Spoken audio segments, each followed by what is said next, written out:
नमस्कार दोस्तों, स्वागत है आपके अपने पॉडकास्ट में जहां हम महत्वपूर्ण मुद्दों पर गहराई से चर्चा करते हैं। आज हम बात कर रहे हैं एक ऐसे विषय की जो न केवल दशकों पुराना है बल्कि आज भी ज्वलंत है। महाराष्ट्र और कर्नाटक के बीच का सीमा विवाद। यह विवाद कैसे शुरू हुआ, अब कहां तक पहुंचा है और इसका समाधान क्या हो सकता है, यह सब जानने के लिए हमारे साथ हैं जाने माने राजनीतिक विशेषज्ञ रविचंद्र। रवि जी, आपका स्वागत है।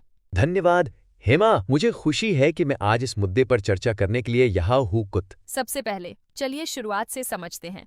महाराष्ट्र और कर्नाटक के बीच यह विवाद आखिर कैसे शुरू हुआ?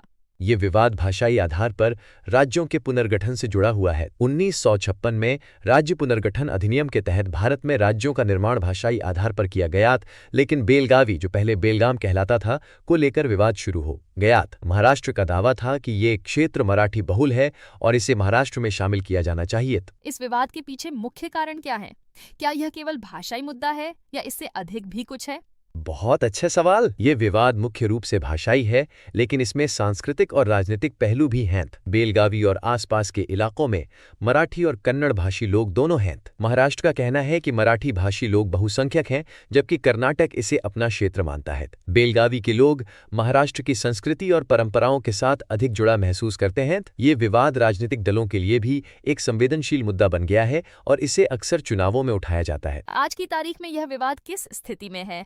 क्या हाल ही में कुछ घटनाक्रम हुए हैं? बिल्कुल। हाल ही में महाराष्ट्र सरकार ने केंद्र से इस विवाद को सुलझाने की अपील की है। कर्नाटक सरकार ने भी ये स्पष्ट किया है कि बेलगावी उनका हिस्सा रहेगा। ताज की खबर यह है कि बेलगावी में विरोध प्रदर्शन हो रहे हैं और दोनों राज्यों के बीच बयानबाजी तेज हो गई है। रवि जी, इस विवाद में राजनेताओं की क्या भूमिका रही है? क्या उन्होंने समाधान की दिशा में कोई पहल की है? राजनेताओं की भूमिका मिश्रित रही है। महाराष्ट्र के कई मुख्यमंत्रियों ने इस मुद्दे को उठाया है। हाल ही में उद्धव ठाकरे ने इसे अपनी प्राथमिकताओं में शामिल किया। कर्नाटक के मुख्यमंत्री ने हमेशा इसे कर्नाटक का अभिन्न हिस्सा बताया है। केंद्र ने 1966 में महाजन आयोग बनाया, लेकिन उसकी रिपोर्ट पर आज तक कोई कार्रवाई नहीं हुई। दोनों राज्यों की जनता इस विवाद को कैसे देखती है?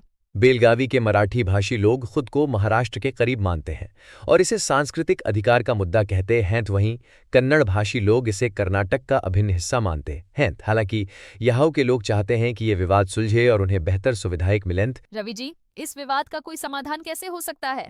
समाधान मुश्किल है, लेकिन असंभव नहीं। दोनों राज्यों के नेताओं को साथ बैठकर चर्चा करनी होगी। कानूनी प्रक्रिया से एक स्थायी समाधान निकल सकता है। अगर जरूरत पड़ी तो विवादित क्षेत्रों में जनमत संग्रह कराया जा सकता है। रवि जी, हमारे श्रोताओं के लिए क्या इस विषय से जुड़े कुछ रोचक तथ्य हैं?